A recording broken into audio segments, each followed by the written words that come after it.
So thank you everyone for joining us. Thank you Gopinath, thank you Gopiji, and thank you Nikki, thank you Rajaramji, thank you Subhadramai, thank you Supriya, thank you all of you for joining.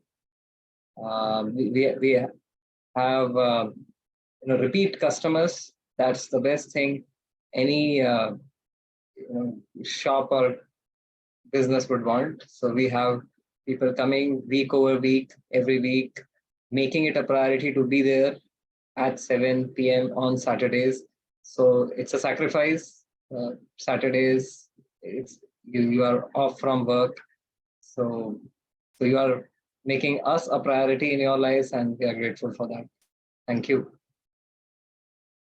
And as Gopiji says, a very big thank you to you, Prabhu. Yeah, you. It's the extra for you doing that. Oh, Prabhu, come on. So, Prabhu, may I request you to begin the session with the Mangalachanam prayers, please? Sure. ॐ अज्ञानतिमिरान्धस्य ज्ञानाञ्जनशलाकया चक्षुरुन्मीलितं येन तस्मै श्रीगुरवे नमः। नमः ॐ विष्णुपादाय कृष्णप्रेष्ठाय भूतले श्रीमते भक्तिवेदान्त स्वामी नामिने। नमस्ते सरस्वते देवे गौरवाणी प्रचारिणे निर्विशेष शून्यवादी पाश्चात्य देशकारिणे।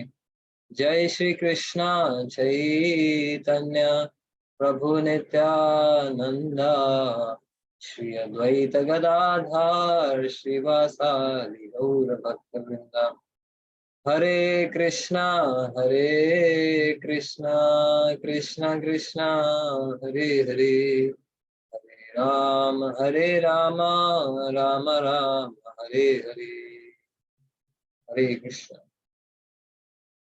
Hare Krishna. Thank you, Prabhu. A quick recap from the past, from the previous session. We discussed more about chapter 5 of the Bhagavad Gita, and the one-liner that was the real takeaway, that God created not evil, but He created free will. Yeah, we discussed the 5 layers that surround a living being, starting from Annamaya Kosh and ending with Anandamaya Kosh. That is the soul's real existence, that is in bliss. Then we discussed that how important is levitation, and is it really possible to levitate, and which is important, the physical levitation or levitating working against the gravitational pull of your material passions, of greed, pride, envy, and how through the yoga process we can levitate in its true sense. The negativity agency bias, where we look around for scapegoats to blame our negative occurrences on. May it be a person, a circumstance, or even God himself. So we always look for scapegoats. And then coming to the point of equality. Is equality really possible? Is it more important to celebrate variety or keep focusing on equality? Having said that, the urge or the need to have equality stems from our very basic existence. That is the soul's existence, the soul's basis of existence of Sat Chit and Ananda. And last but not the least, the ultimate peace formula for a home, for a society, for a country, between different nations, with the iconic verse of Bhuktaram Yagyatapasam Sarvaloka Maheshwaram Suhradam Sarvabhutanam Yatvam Shanti Mritya.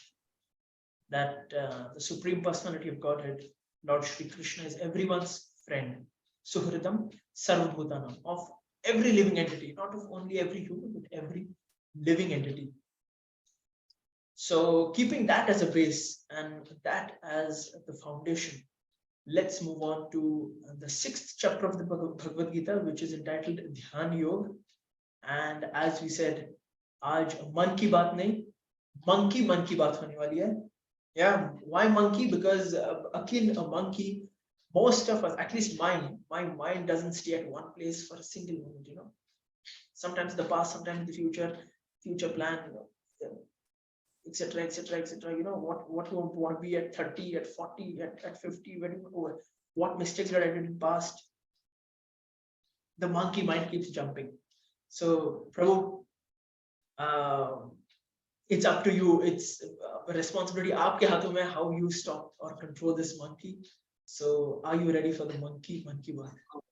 So you said आज मन की बात करने वाले हैं. So आज 14th मन की बात है क्या, ऐसा बोल रहे हो? हमारा मन की नहीं, हमारी कृष्ण की बात है. कृष्ण की बात आप रखेंगे. और yeah, we can call it monkey bath also, because in English BATH is bath. So आज हम मन की बात, कैसे मन को नल्हाएं और उसको we purify the mind. So probably we will discuss that, taking cue from your man ki baat. Wow, Prabhu always has different and amazing perspectives of the same thing, and that's what I love about your sessions and about you, Prabhu.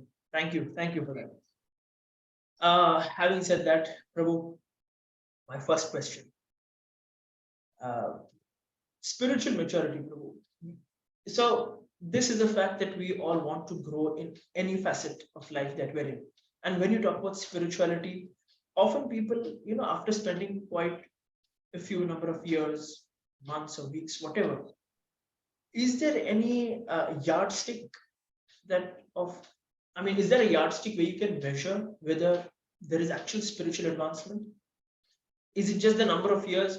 If someone's been to a temple maybe 10 years of his life, 15 years of his life, do spiritual people carry a halo around? Wow. Basically, is there a yardstick where I can measure for myself or even for others that whether I have or whether someone else has spiritually advanced? Yes, thank you, Jai Kishan Prabhu, for that very wonderful first question about symptoms of advancement of a spiritual practitioner, and how do we differentiate between an amateur practitioner and a perfected practitioner. So somehow we are going parallel with the discussion between Krishna and Arjuna. So somewhere there will always be a coincidence between what Krishna and Arjuna are discussing and between what Jai Kishan and I are discussing. So so Arjuna also, actually Krishna also spoke about yoga rudha and yoga rurukshu. Yoga rudha is someone who has begun the practice, and it means yoga rurukshu is someone who has perfected. So basically, the question is, how do I determine the advancement of a spiritual practitioner? Are there any symptoms? Like, do they have a halo around them? Or like, if I see a person with a big beard and 20-foot tall jata, is that a sign of spiritual advancement? In the Kumbh Mela, you can see people with long jatas, long hairs, and you can see Naga Babas, or you can see people with shaven heads, with long hairs. So what is this spiritual advancement all about? What is spiritual maturity all about?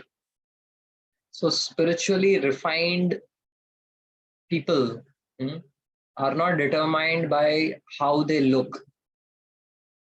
Spiritually advanced people are determined by how they see. So there's a difference.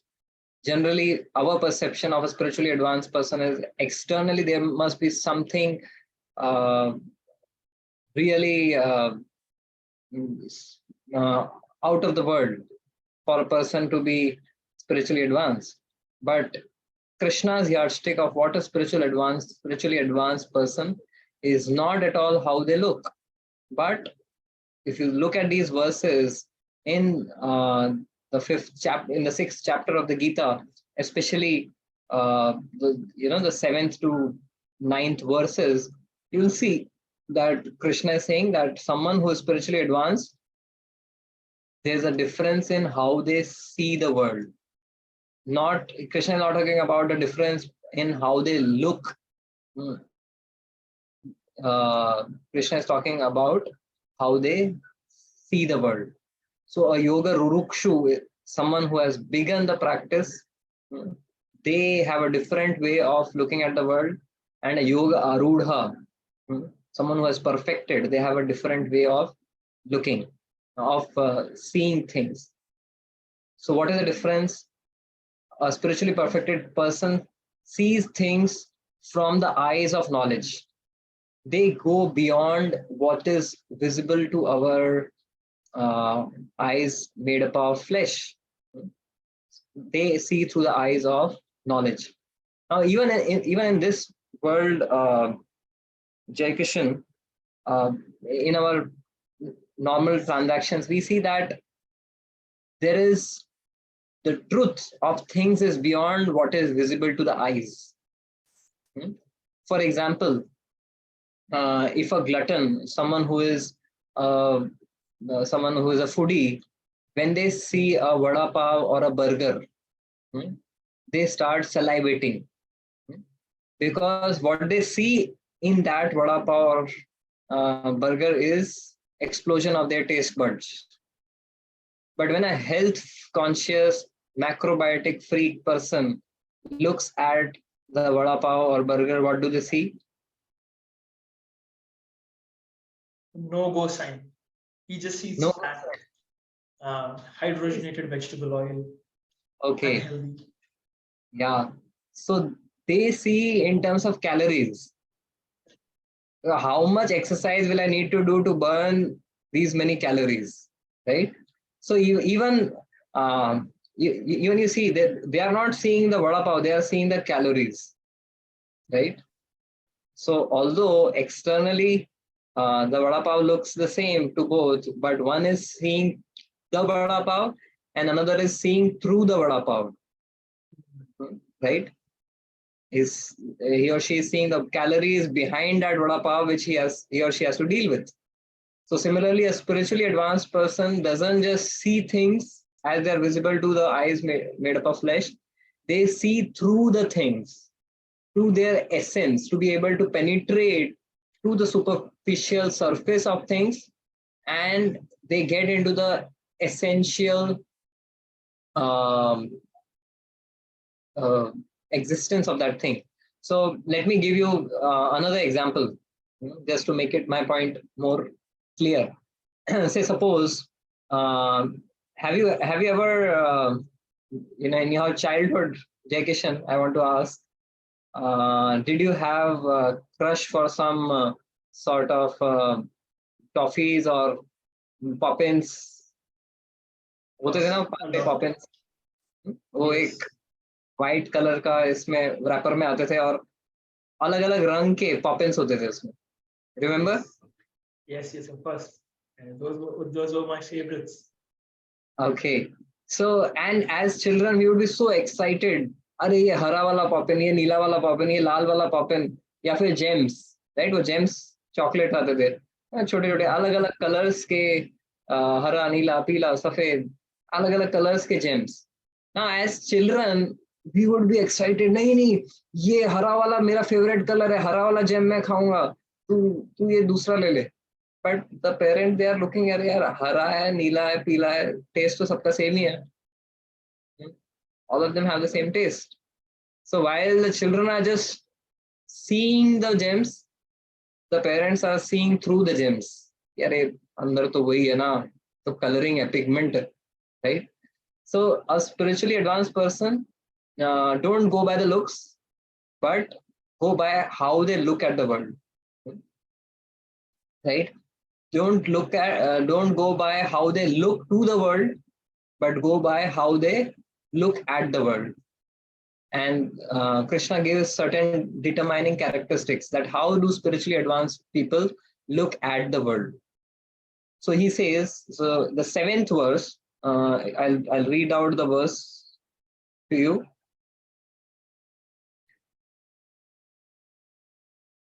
So it goes like this. Jitatmana prashantasya paramatma samahita shitoshna sukha dukkeshu tatha man apamanayo. So this is a beautiful verse. It says that Jitatmana, someone who has conquered one's lower nature, this is how they see the world. Shit Ushna Sukhya Dukkeshu Tatha Mana Apmanayo.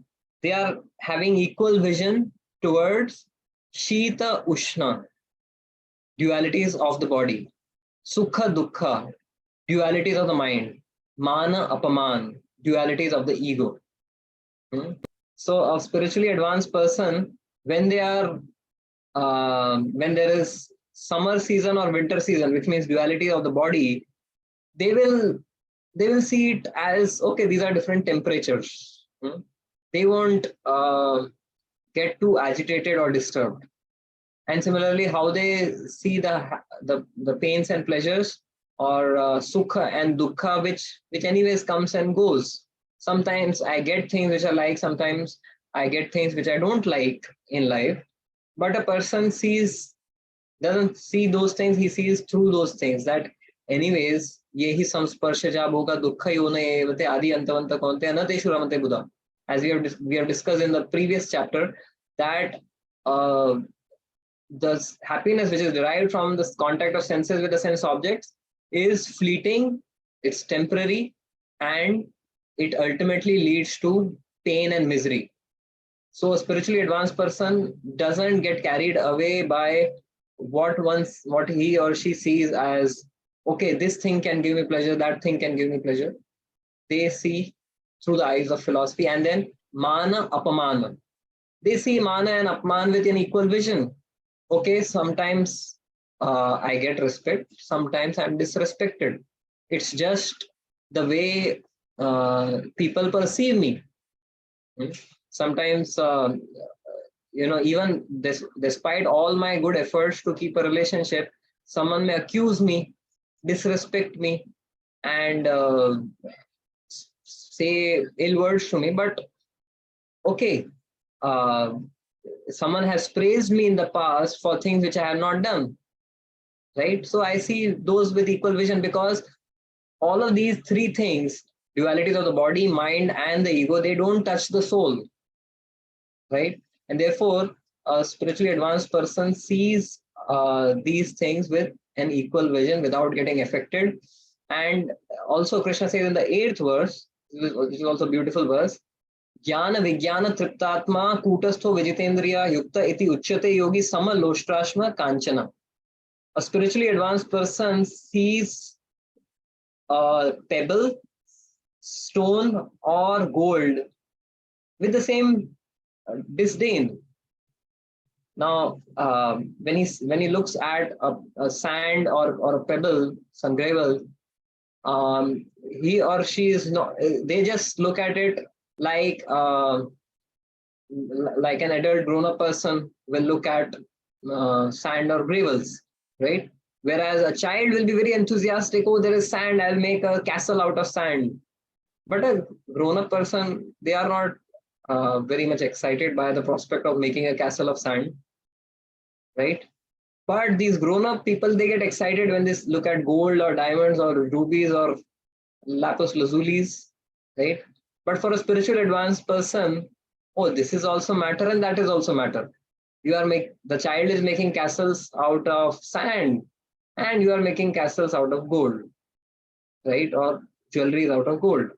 But for a spiritually advanced person, both are just dull, dead matter. It's just a social convention that this is considered as precious and very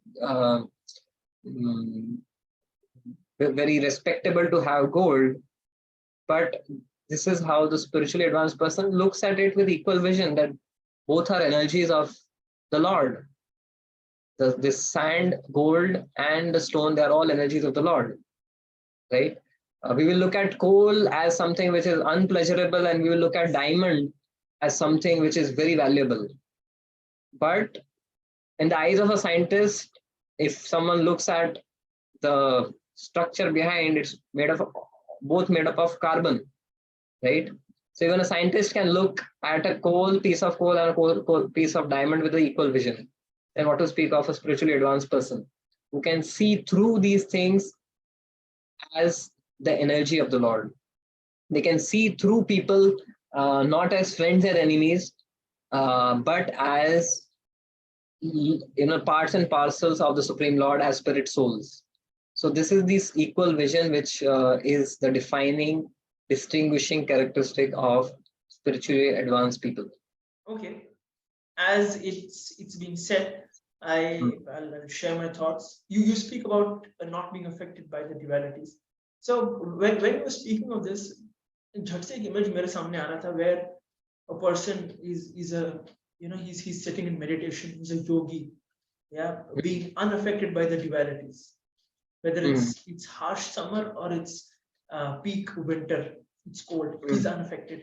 So I want to talk more about what is it to be a yogi in its real sense, to put it in a better way, what is it to be a yogi in a modern city?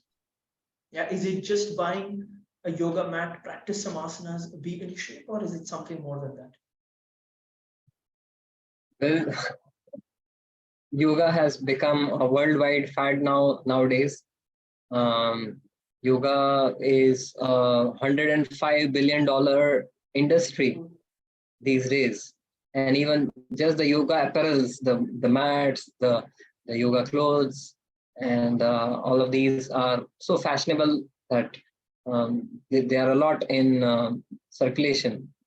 But yoga has a deep connotation, spiritual understanding, which go beyond just the business understanding of yoga. Okay, yoga studios and yoga apparel and the yoga fads about just being in shape, right?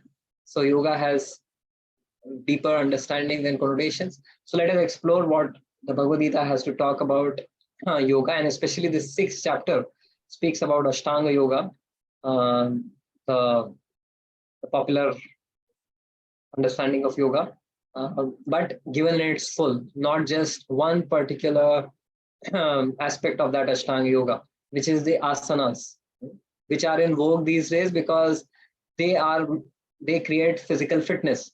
But that is just 1/8 of the whole practice of yoga.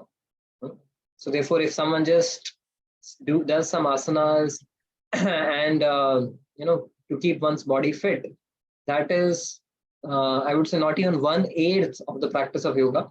So let's look at what is a message and what is the essence of yoga as Krishna is presenting in this 6th chapter from an authentic source, the Bhagavad Gita. So if you analyze all these verses from the 10th to the 28th verse, which are speaking about Ashtanga Yoga, practice of yoga, one particular theme is repeated again and again. And that theme is equilibrium, balance, synergy, equanimity. So these are the words which are repeated again and again all through these verses which describe the yoga. And if we put that in a sentence, yoga is all about synergy at all levels, at the level of like the physical level, at the mental level, at the social level, and at the spiritual level. So yoga is about creating that synergy and equilibrium at all levels: physical, mental, emotional, social, and spiritual. Right? A person who is living one's life based on principles of yoga is in synergy at all these levels. So let's see how so. See the verse 13th, 6.13. It talks about the asana, the posture in which the yogi is sitting. Samam kaya shiro grivam dharayan achalam siram. That a person practicing yoga exercises, he or she has to first acclimatize themselves to sit in a straight posture with one's body, neck, and head in complete alignment in a straight line. Hmm? So you see, yoga is about balance, synergy, and alignment. So if you are talking of alignment at all levels, it first begins with our body. Hmm? Our, if, think of a person sitting on a couch and watching Netflix. It's like they are all out of alignment. The neck is going somewhere, the head is going somewhere, the legs are going somewhere, right? So, but a yogi is supposed to sit in alignment. That's complete. There's alignment at the physical level, which keeps your health also good. All of these asanas, they help your body get the right alignment and equilibrium. When we work on computers, especially these days, you find that your right shoulders start drooping downwards. A yogi's body is not imbalanced. A yogi's body is balanced, equipoised. So, yes, Krishna is talking of alignment and equilibrium at the level of the body in the 13th verse. And Krishna is also talking of equilibrium and synergy in terms of one's lifestyle. In the 17th, 16th, and 17th verse, Krishna says, talks about equanimity and balance in one's lifestyle. Yuktahara viharasya yukta cheshta swakarmasu yukta swapnavabodhasya yoga bhavati dukkha. So Krishna says a yogi practices a very balanced lifestyle. Yukta ahar. A yogi doesn't eat too much and a yogi doesn't eat too less. Right? They don't go on extremes. They have a balanced diet. So if you have a conception that a yogi has to fast all, on Monday, Wednesday, Thursday, Friday, Saturday, and 5 days a week, no. A yogi is supposed to have a balanced, nutritious diet. And yuktas, yuktahara viharasya. A yogi is not someone who is just leading a boring lifestyle. A yogi is not someone who doesn't have any social connection. Yukta ahara, yukta vihar. A yogi is supposed to have very synergistic social life where there are interactions. It's not that a yogi is just a recluse who has nothing to do with the society. So all of these conceptions that we may carry, yes, a yogi does introspection, meditation, where he or she is secluded from the world, but that doesn't mean that they deny relationships. Like they have a healthy social life. Vihara can also mean entertainment. That a yogi can also go for swimming, right? If you would love that. So yes, a yogi can also have fun, but it's not that yukta. It has to be yukta. It's not the extremes of nothing and everything. It's balanced. Yukta ahara, yukta. So balance and synergy at the physical level, balance and synergy at the social level, and yukta vihara, yukta swapnava bodhasya. A yogi is not someone who doesn't sleep at all, who's sleep deprived. Neither a yogi is someone who is always, sleeping for 12 hours at a stretch. No, a yogi just sleeps as much as the body needs to rejuvenate. So yes, that's the equilibrium at the level of another physical level, and also yukta karma. Like a yogi also does his or her duties in terms of one's occupation in a very balanced way, right? So it's all balanced. The lifestyle is balanced. Then Krishna speaks about equilibrium in consciousness. In the 18th and 19th verse, Krishna talks about yatha deepa nivatastho, that when a yogi meditates, one's consciousness is like a lamp. If you have seen a candle or an oil lamp, Now, if that candle or oil lamp is placed in open air and the wind is blowing, you will see the flame flickering and unsteady. But when you keep that flame in the confines of four walls, you'll find that the flame just goes higher and higher, and it's very steady. It's just completely straight. So Krishna is saying that the consciousness of a meditating yogi has to be completely aligned and steady towards one's object of meditation. One is not flickering about, okay, what did I do yesterday? What I have to do tomorrow? Or what I had for breakfast? What will I have for dinner? No, a yogi is razor focused on one's meditation. So in terms of one's consciousness, also there's equilibrium, alignment, synergy. And what is the object of meditation? Krishna says towards the Paramatma, towards the Supreme Lord, Mat Chitta, that one has to engage one's chitta or consciousness in Krishna. A yoga doesn't mean, okay, I can meditate on light, I can meditate on some red dot. Those are all concoctions which are not going to lead us anywhere, right? If we have to practice bona fide yoga, we need to learn from the bona fide sources. And Krishna and even Kapila Dev in Srimad Bhagavatam, and even if you see Patanjali Yoga Sutras, they all recommend meditating on the four-handed Vishnu form of the Paramatma or meditating on Lord Krishna. So yes, the meditation has to be on the Lord.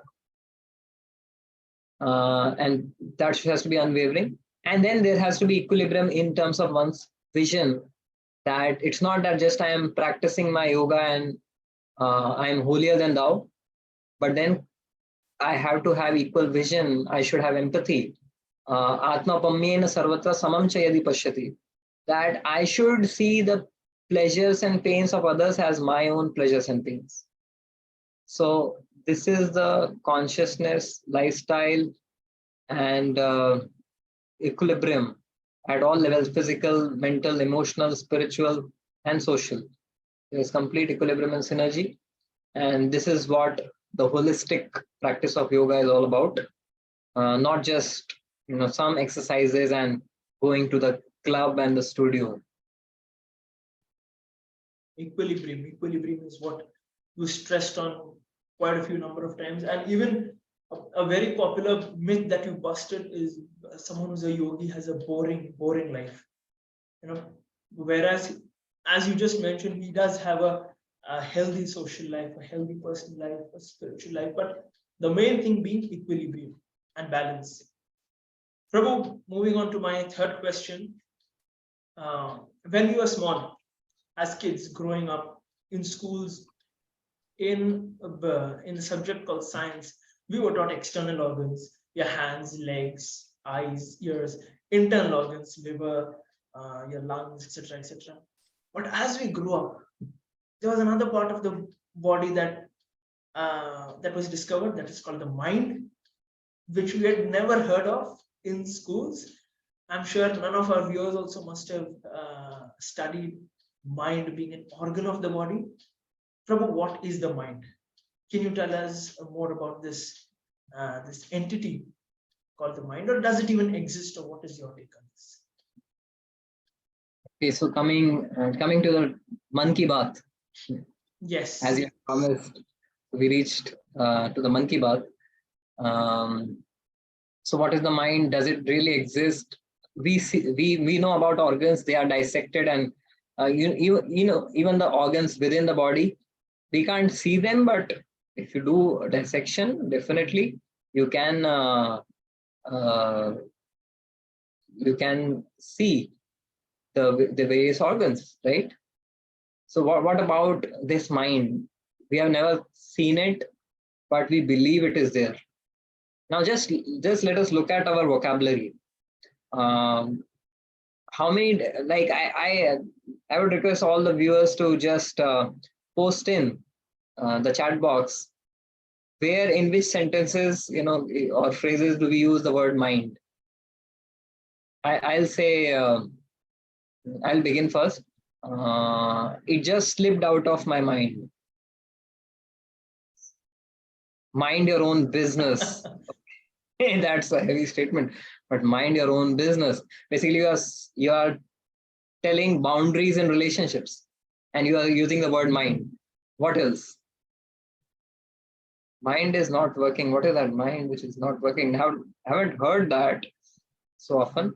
Are there any other phrases about the mind which we have heard?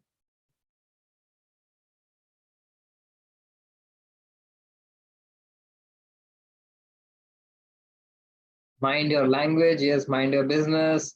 Mind your language. Mind is tired. Okay. Um, you know, I gave Jai Kishan a piece of my mind. What does that mean? Okay, someone is angry, and they say something, you know, Advice, uh, yeah, yeah, that's uh, peace of mind is basically being angry, right? correct. So peace of one's mind. To be out of one's mind, mind your steps. लिखा होता है ना metro station से, mind your steps. तो मतलब careful attention से आप चलिए. So we see mind is all over the place in terms of forgetting things. It slipped out of my mind. Mind your steps. Mind your business. Hmm. And so we use mind so often, but we really don't understand what it is. But uh, we have some certain solid evidences by which we can understand that there is some entity called the mind. These are the 5 Ds of the proof of mind. First D is distraction. You sit with your decision that I'm going to do this task for the next 1 hour, and pass 5 minutes, 10 minutes, and then someone from within starts yanking you out of that task. Ki chhod yaar, kya kar raha hai? Thoda, let's do something else. Let's go to the newsroom. Let's go to Facebook. Let's go to WhatsApp. And beyond your control, beyond your determination, someone is acting to distract you. Who is that? That's an evidence of mind. An alter ego, a personality who is separate from you, but who is governing you, right? Who is within you, but who is separate from you. So that is one evidence: distraction. We don't want to be distracted, but still we get distracted against our determination.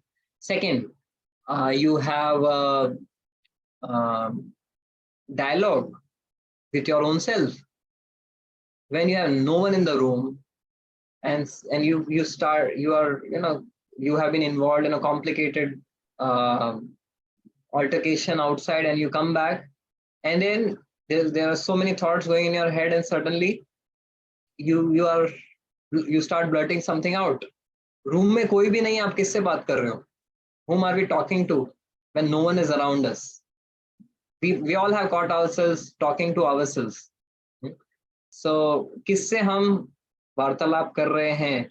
हम अपने idea share कर रहे हैं, reject कर रहे हैं, right? So that is dialogue. Third is desires. Desires in the sense that you go to a supermarket to purchase a pair of socks, but then you see a pair of shoes, a pair of trousers, then your lucky goggles, everything matching, and then you end up purchasing a whole apparel.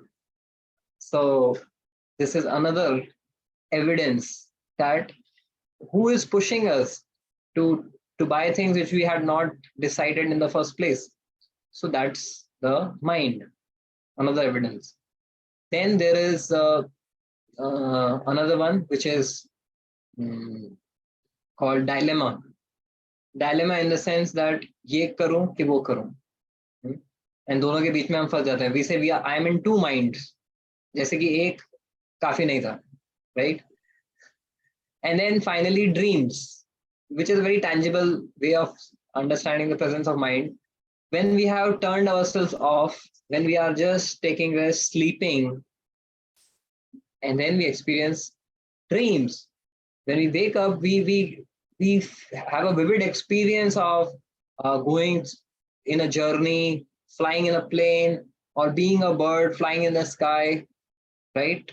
All of those experiences we had while we were unconscious or consciously we were not experiencing or thinking, but then we had that entire set of experience. What was it that was capturing that experience? Hmm? Right now I can, through my eyes, I can capture what is happening in the screen. I can see who all are there, but while I am like I'm sleeping, I'm not conscious, I get a complete experience of meeting people, talking to people. Maybe a tiger is running after me, right? My eyes were closed, but still I feel that I just saw the tiger. Who was it that was capturing all of those experiences? It was the entity called the mind. So these are the 5 Ds which prove to us that there is an unknown invisible entity called the mind, which is the cause of unwanted desires, of distractions, of dilemmas, of self dialogue, and our dreams, right? And if you really want to get a proof of the existence of mind, go against it. You'll really be sure that it exists. Hmm? If your mind tells you to do something and you don't do it, your mind tells go and have uh, bhel puri or pani puri on the street, and you say no, I'll not do it, then you will come to know. If your mind tells I'll sleep till 8 o'clock, and then you push yourself to wake up at 5 a.m. every day, you will come to know what is the mind. Yeah. So do you believe now, Jay Kishan, there's something called the mind?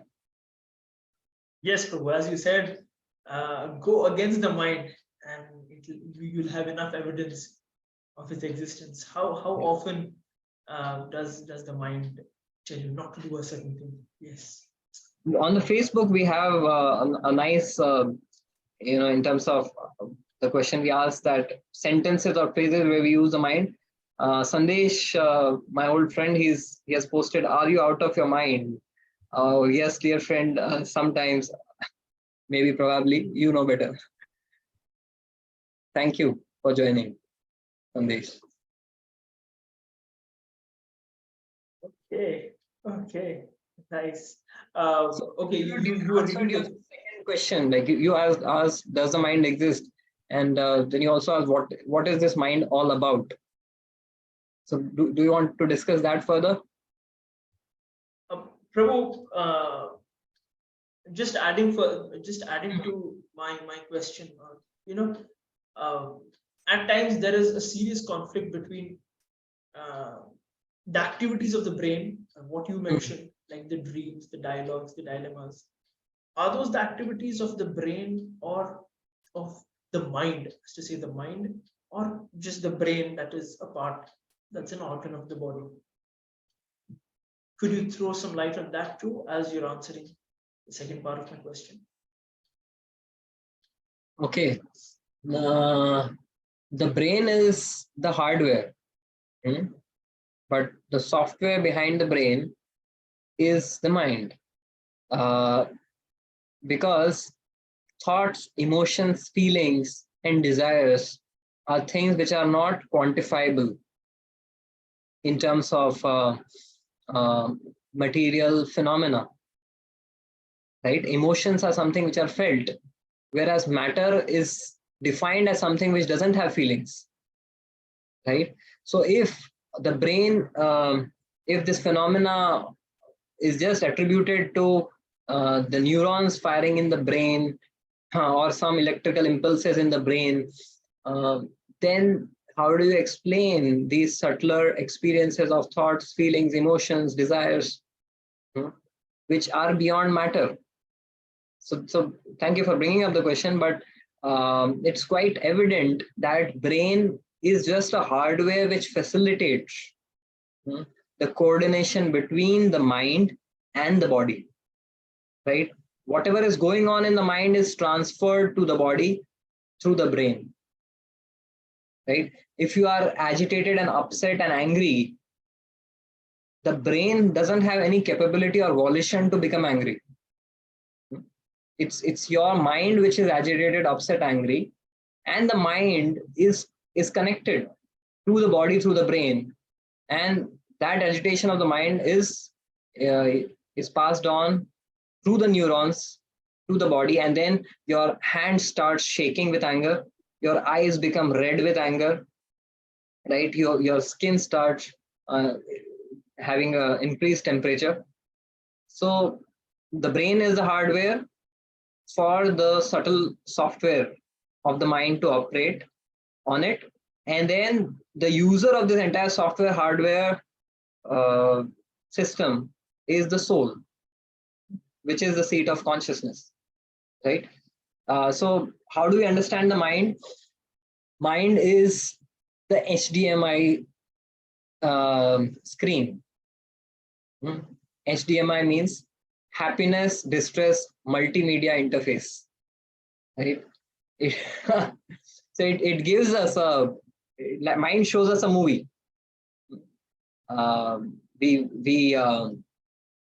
We start perceiving things, seeing things, believing things based on the movie which the mind shows us. And we all have this experience that when you enter a cinema theater, the first thing they do is darkness, pitch dark, so that you forget who you are, how you look. You may be, uh, uh, you know, not so smart person, but then the darkness covers that up. You may not be very tall, the darkness covers that up. You may be dark or white, the darkness covers that up, so that you can focus on the screen, and whatever is on the screen is the reality. You go into oblivion and the screen comes into the foreground. That's what the mind does to us. The soul's existence is covered inside the darkness, and is invisible to us. And what is put in the spotlight is our material identity. And the mind, that is the business of the mind, to create a surround sound effect, to create the Dolby effect, to create the audio visual effect, to make us believe that I am this material body, and the pains and pleasures, the happiness and distress, all of these experiences, they are related to me, right? And then we go through that horror movie sometimes humor movie, sometimes tragedies, sometimes comedy, and then then we cry tears for something which has not happened to us, right? So that's what the mind does. It is the HDMI. I call it the happiness distress multimedia interface. So far so good. You can ask a follow-up question if you want to delve more on it. Most interesting part is how you make such complex things easy to understand, by using these beautiful analogies, contemporary analogies, like going to a movie theater. Wow. Thank you, Prabhu, for taking that effort for us. But Prabhu, you spoke about 5Ds, dialogues, dilemma, etc. Prabhu, am I not all that very audible? Or yes, you are audible to me. Okay, because I just got a comment saying that my voice is not audible. I hope I'm audible and clear to everyone. Yes, you are audible. Okay. Prabhu, you spoke about 5Ds, dilemma, dialogue, etc., etc. In the fast-paced world that we live today, you've got so many commitments, a whole lot of work pressure, uh, social pressure, peer pressure. Life is fast, and expectations are just reaching the sky. You end up, mental and psychological problems uh, have touched all-time high in today's world. Is it possible, or how do I develop mindfulness or take charge of the monkey mind that we talk about, who's constantly jumping either in the future or in the past? How do we take charge of that mind?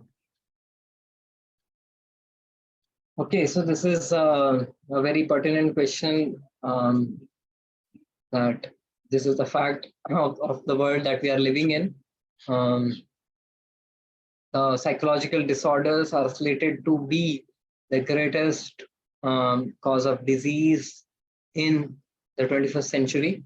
And more we are seeing evidence of this with uh, the SOCHAM has released the statistics that 4 out of 10 working professionals in Indian cosmopolitan cities, they are going through depression or some sort of mental disorder. It's an alarming number. More than 300 million people in the world are suffering from depression.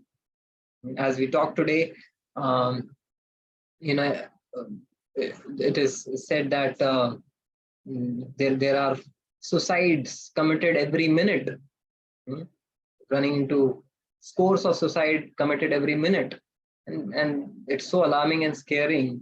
So we see the mind, which we say is not visible, does things which are so so horrific, right, in our lives and lives of others.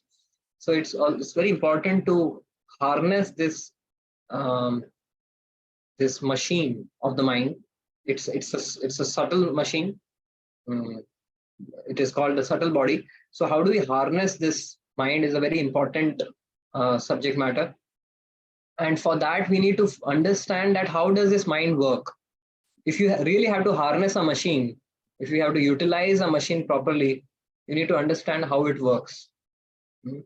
So mind is like the echo of the past, the echo of our past decisions, our past choices, the past impressions. All of that echo comes back to us. And all of us have this experience that uh, things that we did in the past, some addictions that we just innocently initiated, but then those impressions, even though we may desperately want to get rid of those addictions and impressions, but they haunt us again and again, right? Um, so that echo of the past interferes with my present choice. My past choices and my past impressions interfere and override my present choice and desire. So this is how the mind works. Um, and and since you have spoken that technology, like I am kind of used to or conditioned to use technology to present things. So I'll present one more concept which is much in vogue these days, which is of machine learning. Mind works on the principle of machine learning or artificial intelligence. The natural intelligence of the soul is to love God and to love every child of God. Jivera Swarup Hai Krishnera Nityadas. This is what the scriptures tell us, that our original intelligence tells us that we are a loving servant of Krishna. But then, what does the mind do? Machine learning. That that the modes of nature, they indulge us in activities which make us forget our connection with God. They indulge us in activities which entangle us in material passions, and all of those entanglements create impressions. So our memory is overwritten with impressions of sensual enjoyment, right? And then all of those past impressions, uh, they kind of they overpower our present desires. They overpower our identity as Krishna's loving servant. So therefore, mind uses its artificial intelligence to overpower our natural intelligence to love and serve Krishna, right? So we need to do exactly what the mind does. We need to make choices and based on spiritual natural intelligence and override all the conditionings which the mind has imposed on us, right? So So I'll just give another example. I think to make things simple, we all use web browsers. Some use. You can all type in which browsers do you use.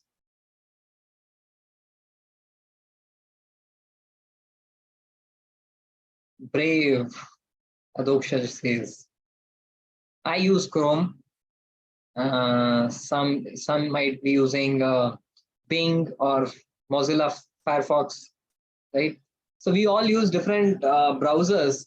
Now, one interesting thing about these browsers is that yes, a lot of us use Chrome because Google has captured the entire market.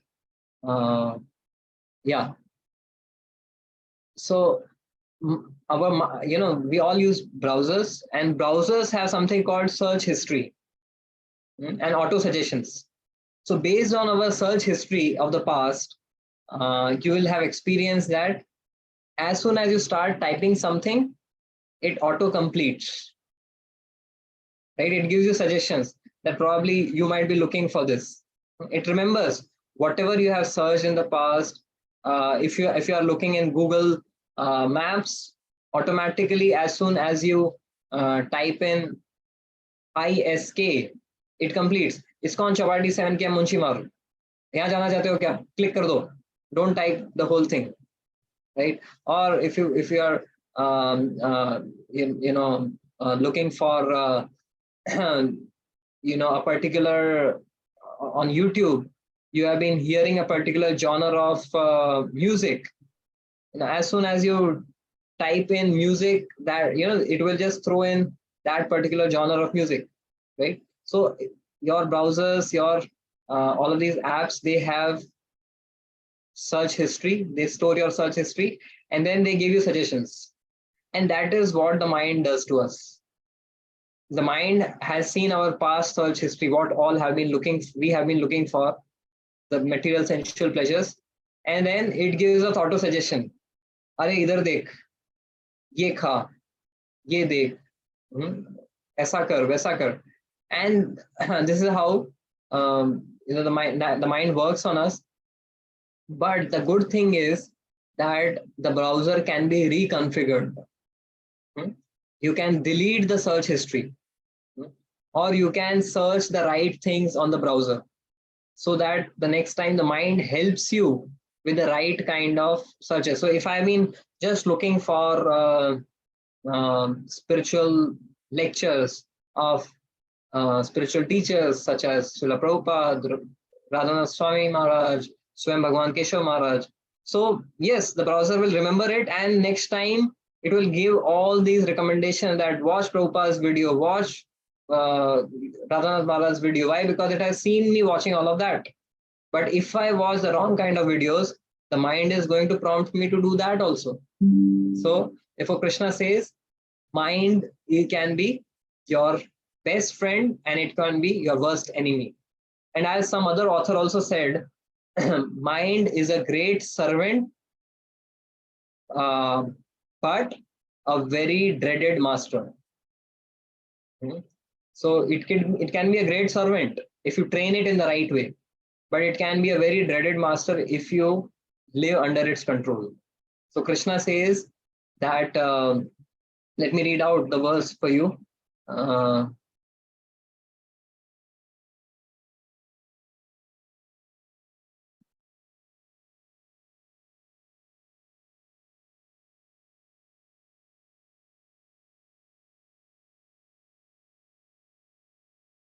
So verse number 4.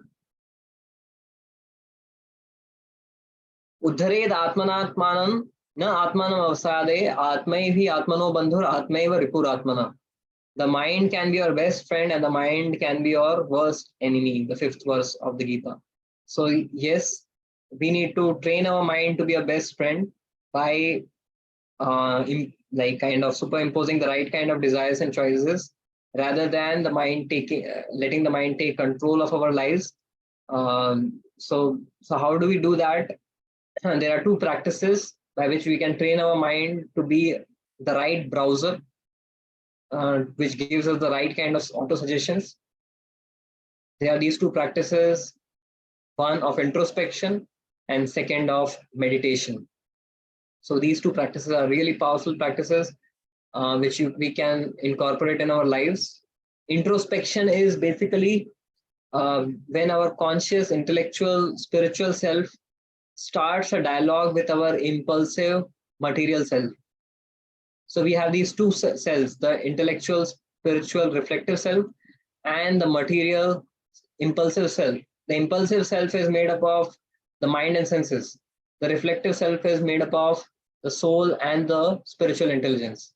So introspection is the dialogue between your reflective self, the intelligence and the soul, with your material self, the mind and the senses. And that dialogue through journal writing can really help us train the mind, um, you know, give the mind exposure to spiritual philosophy by journal writing. You could every day make it a point to, at the end of the day, write your reflections about the day, write your reflections about the world around you, and write your reflections uh, on yourself, how and then how Krishna intervened in your life. So we could actually, at the end of the day, have this dialogue with ourselves through journal writing, introspection, and another is meditation.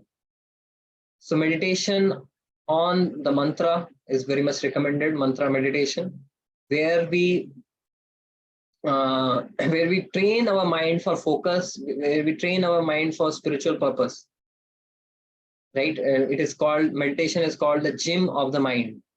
Just like to improve your physical muscles, you need to lift weights against the the pull of gravity. So similarly, to build our mental muscles, we practice meditation, because the natural pull of the gravity of the mind is distraction. But to focus the mind against the distraction is the training of the mind, which is possible in mantra meditation. We all meditate on the mantra, Maha Mantra, Hare Krishna, Krishna Krishna, Hare Hare, Hare Ram, Ram Ram, Hare Hare. So these two practices, Jai Kishan Prabhu, can go a long way in really training the mind for purpose and peace. Introspection and meditation. Thank you, Prabhu, for giving those two practices to enable the browser of the mind to give us the correct suggestions that can empower us or to help us live a more meaningful life.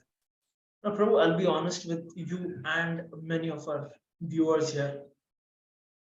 If you met me a few years back, maybe a kid just out of college or during college, and there was a similar podcast I had come across, say, Prabhu, why give it so much thought?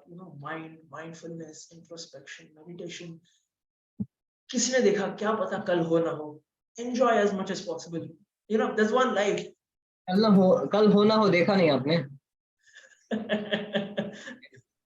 Okay, I understood you were making a point. Okay.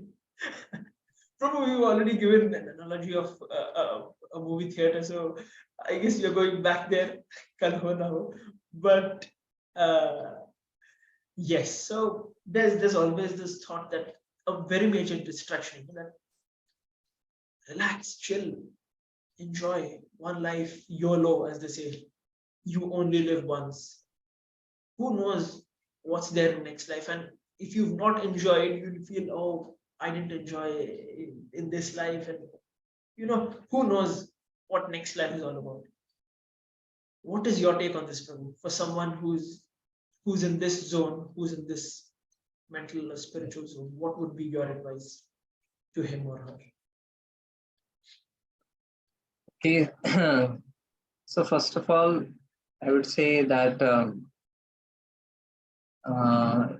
you only live once is what they proclaim.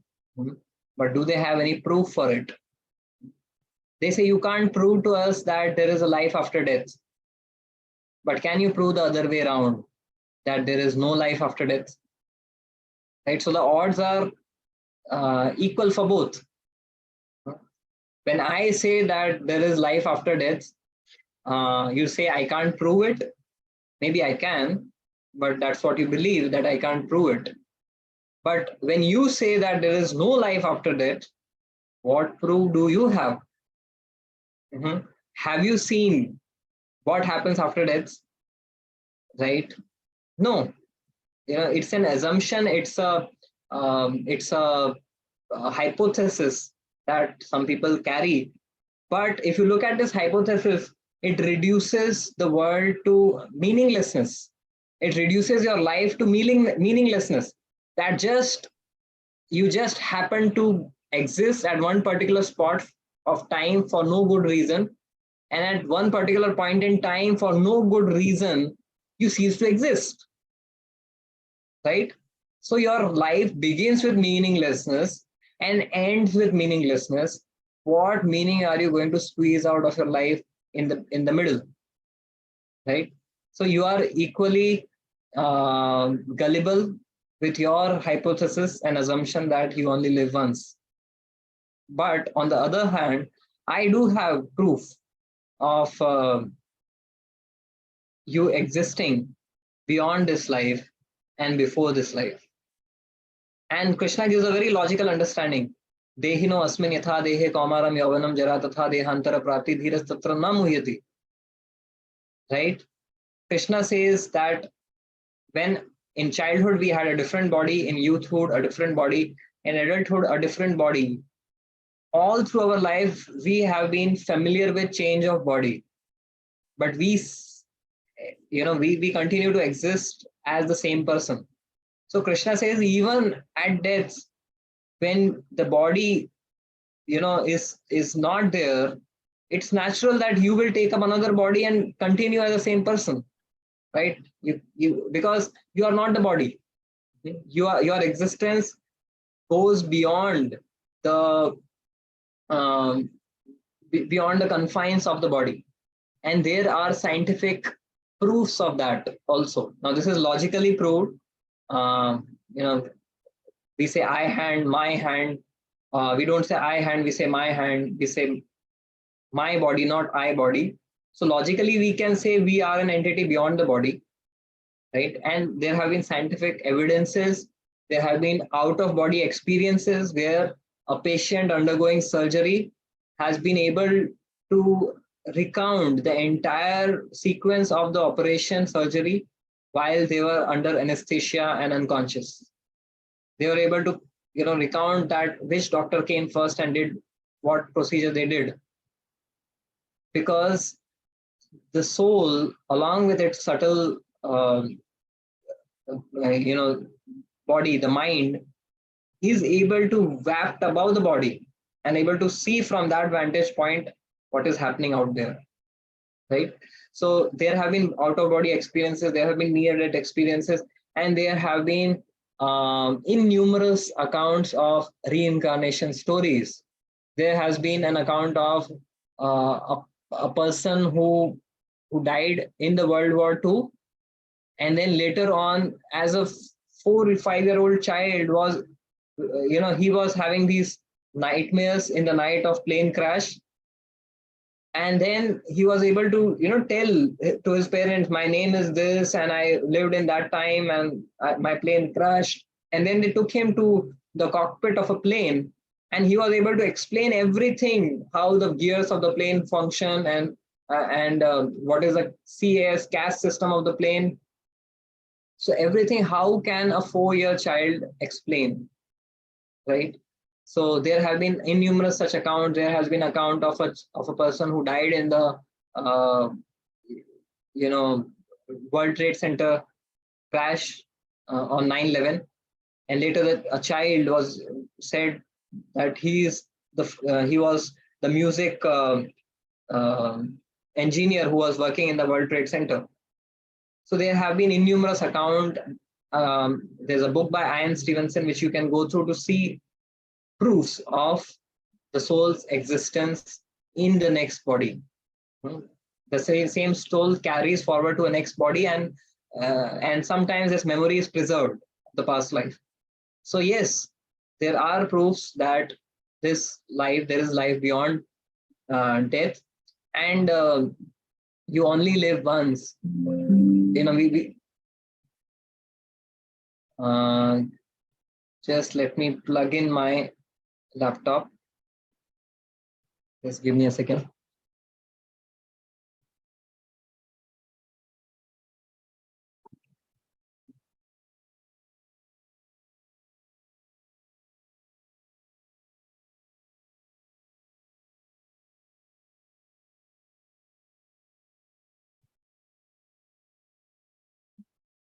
Okay, so we were talking about uh, how this philosophy begins with meaninglessness and ends with meaninglessness, and all there is in between is meaninglessness.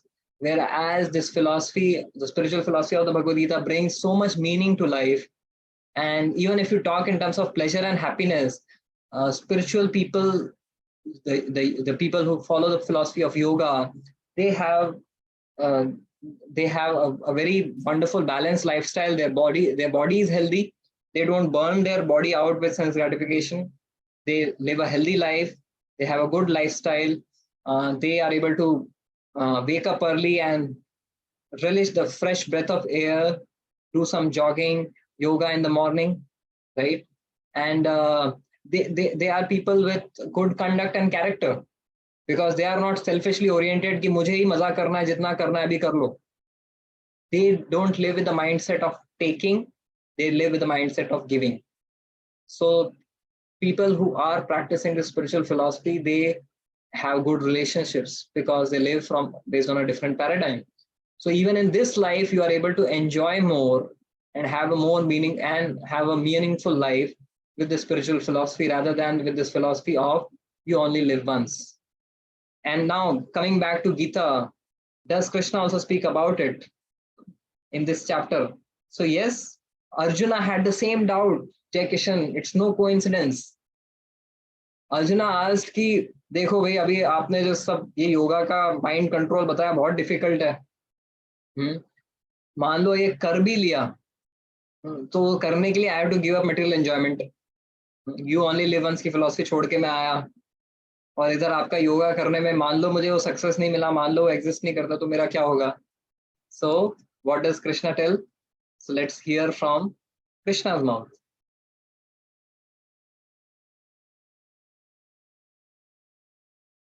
So Krishna says, प्राप्य पुण्य कृताम लोकान उषित्वा शाश्वती समा शुचिनाम श्रीमताम गेहे yoga भ्रष्टो भिजायते. Krishna says that the unsuccessful yogi, after many years of enjoyment on the planets of pious living entities, is born into a family of righteous people or into a family of rich aristocratic people, where he or she is able to continue their yoga process. Athva yoginam eva kule bhavati dhimatam etadhi durlabhataram loke janma yadidrisham. That such a yogi takes birth in the family of transcendentalists and get suitable opportunities for continuing from where he or she left off. So therefore, our material accomplishment and enjoyment will just stay here, but our spiritual accomplishments and experiences will go with us to the next life. And therefore, we should be assured of um, our practice and um, our practice and our knowledge being carried forward to the next life. As Krishna says, Neha Vikramana Shosti Pratyavayona Vidyate. That whatever, even a little endeavor on this path is never lost and is carried forward to the next life. And that assurance Krishna has given us. So at the end of the life, what matters is not what we have achieved, but at the end of the life, what really matters is who we have become. And this process of yoga is really meant to transform ourselves into the best version of ourselves. So no worries, no fears, Prabhu. We are going on the right path. And the assurance that Krishna gives, that you repeated, it's not about what we achieve, but who we become. And more often than not, we pretend to forget that it's the process. It's the process, and how you transform through that process, through that journey, is is what it's about, and nothing goes waste. As even Krishna says, nothing goes waste, and there are spiritual credits that you attain, and they are carried forward in your next life, in where you get a more suitable opportunity to fulfill your spiritual goals. By the way, Srimad Bhagavatam has a verse which says, Jivan shavo bhagavatāngri renum na jatu martyo abhilabeta yastu. Shri Vishnu padya manujastulasya shwasan shavo yastu vedana gandham. That a person is a living dead if one has not got association of spiritually advanced people. A person is supposed to be spiritual, is supposed to be, a dead corpse moving about if one doesn't engage in the service of the Lord, doesn't engage in spiritual advancement. And it goes on in great detail to say in the Bhagavatam that such a person is a living dead person, because it says that don't the trees live, don't the bellows of the blacksmith, prastra kimna shwasanti, the bellows of the blacksmith also, they inhale and exhale. But what is the use of that inhale and exhale without a spiritual purpose and meaning to life? It is just a machine which is just moving about for some time and then falls dead. So let's find deeper meaning to our existence and live a life of spiritual purpose and meaning by applying and learning this philosophy of the Bhagavad Gita, and make our lives perfect. And how hard-hitting is that verse from Srimad Bhagavatam Prabhu? And I feel we as Indians have no better access to spiritual people or spiritual knowledge. And in this age of internet, where everything is so accessible and so easily available to us, so easily made available to us, why not take the best of why not make the best of this opportunity? So I'd urge all of us, all of you viewers, to please take the best of this opportunity and spread this word about this podcast. So each and every one of your friends or your close ones, they can get an opportunity to hear more spiritual talks that we don't tend to, or we don't really prioritize in our daily lives. And at this moment, I think Rasikraman Prabhu has left us, maybe due to his laptop turning off. So I thank all of you viewers for attending today's session, and see you all. I even see that. Thank you everyone. The chat box doesn't have any questions today, but we have another week to go before our next podcast session. So if you have any questions pertaining to what we discussed today, please keep me posted and we can take them in our next session. Until then, thank you all very much. Thank you so much, and see you all in our next week's Gita for You podcast. Thank you. Thank you everyone. Suyatyakshaji, Gopinathji, Subhashini, Rajaramji, Nritya Gopika. Thank you all. Thank you very much. Hare Krishna.